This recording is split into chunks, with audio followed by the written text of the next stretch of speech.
Welcome to this month's Gaijin Autopsy. Coming up is an interview with a young American artist who's making a name for himself here in Japan. His name is Ray Dunlap, and he has been living and working here for the last 8 years. I first met Ray back in my wild rock and roll days when I was playing drums for the infamous punk pop band Tripod Jimmy. We practically lived at a bar called Goodies where Ray was bartending at the time.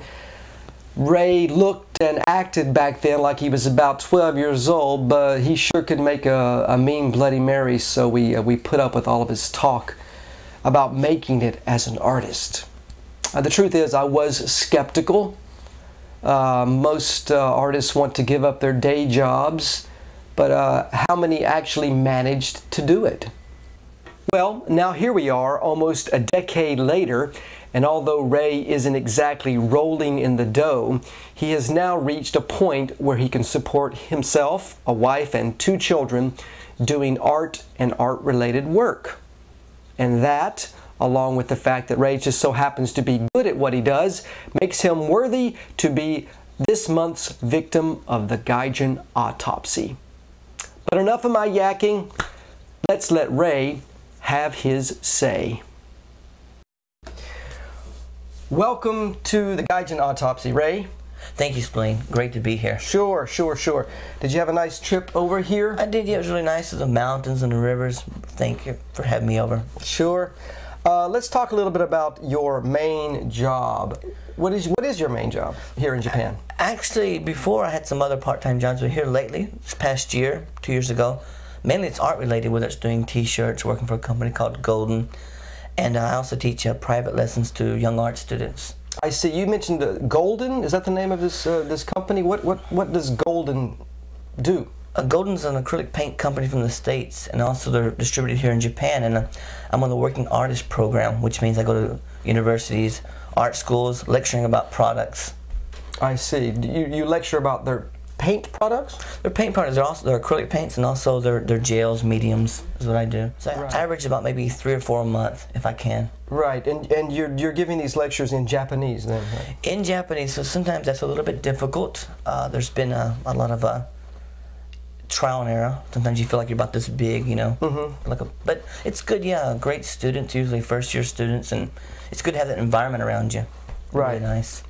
Right. I feel blessed. Any other sources of income, or you basically you do art or art-related things? Art-related things, yes. And sometimes my paintings do sell, not as much as I like to, but they do. Okay. Yeah. You're also hooked up with a nationwide clothing chain called Chow Panic. You do some work for them. Tell me about that. Every month I do display work for them, and also I do some of their billboards, and also with Chow Panic, I also have my T-shirts sold in their stores throughout Japan. I see. You've also done a big billboard for Chow Panic, this clothing store that's located in Shinsaibashi. Tell me about how that billboard came about. It came about. A friend of mine was the architect for the Chow Panics here in Japan, and the owner wanted something a little bit different from the average type of billboard. And at the time, I was painting a lot on Japanese roof tiles. Roof tiles? Roof tiles. And also, I had a card advertising one of my shows at Agave, a cafe, one of my expeditions. And the owner had seen that, and he called me up the next day and said, "Hey, can we use your billboard?" Can you use a painting for a billboard? Yes, so yeah, use your painting for the billboard. Yes. Right, and how did that work? So you have a tile with a painting on it, and suddenly it became. What did they just take a photo of it and then reproduce it on the? That's what they did. Yeah, they just put it on the ground, took a photo, and then just blown it up. So it's about 4 meters by 4 meters. Right. Yeah, it's very impressive. It looks nice. Well, thank you very much. Sure. So you actually have some of your paintings in some of the clothing stores. Like there was one in Tennoji where you have your paintings up in there, right? Yes, I do. Yeah, that's one of the stores that it's Who's Gallery, which I do display work for them every month. Right. Change out the paintings and. Right. What about? Do you ever think that here you are having your paintings in a clothing store? You have your painting, and then you have next to it, sale on shoes or clothes. Do you ever feel like that your artistic integrity is being damaged by displaying your art in such a commercial environment? Not at all. I just think the opposite. It's great to have your work up there. Plus, more people see it because you know, in the galleries, you know, someone may come into a gallery like 30 seconds and they're in and out, but in a clothing store they can look at it and, you know, get into it. I think so anyway. What do you think about that, Spleen? What did you feel? I don't know. The only time that I thought that was a little bit unusual when I visited the clothing store in Tennoji was when you had the shoes, the tennis shoes, and you have your the Air Jordans. The Air Jordans right next to your paintings. It's almost I don't know. That made me feel a little bit uncomfortable. Just Air Jordan, Ray Dunlap, you know. Yeah, it's collaboration. Collaboration. Yes. Collaboration. Okay. No, I just was curious if you thought that was a problem for you. Not at all. Not at all. Not okay. At all. Let's talk a little bit about your life before you came to Japan. You grew up in Texas, is that right? I did Palestine, Texas, very East Texas, you know, very small town. So it was good. It was a good childhood, you know, playing in the woods, playing cowboys and Indians, and very folky. Very folky. And I think that's what influences some of my art now. Just it's, you know, that really raw, folky. Raw, Texas, folky thing. Tex-Mex, right. Tex-Mex. How did you end up being a country boy from Texas and now an artist in Japan?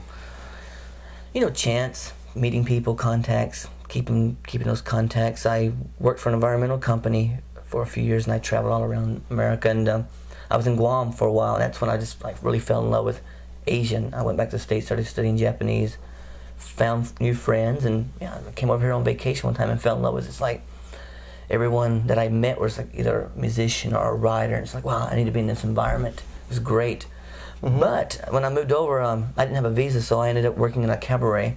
You worked in a cabaret? In Roppongi for a month or so, just, you know, to pay the bills. It was a good experience. I enjoyed it. You're talking about a strip joint, basically. It was a strip joint, yeah. I worked. What did you do? What did you do at the strip joint? Well, actually, I worked the door, and also for extra money, because I'd been there a couple of weeks. I was getting promoted.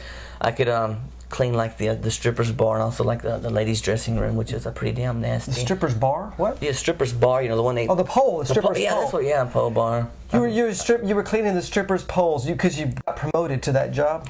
It was a promotion, yes. Yeah, I imagine you were very proud. There you are cleaning the strippers' poles. Was that fun? Yeah, it was. I've never went back to a stripper joint since then. It was pretty nasty, but yeah, it's actually $5. So right, why not? Right. Okay.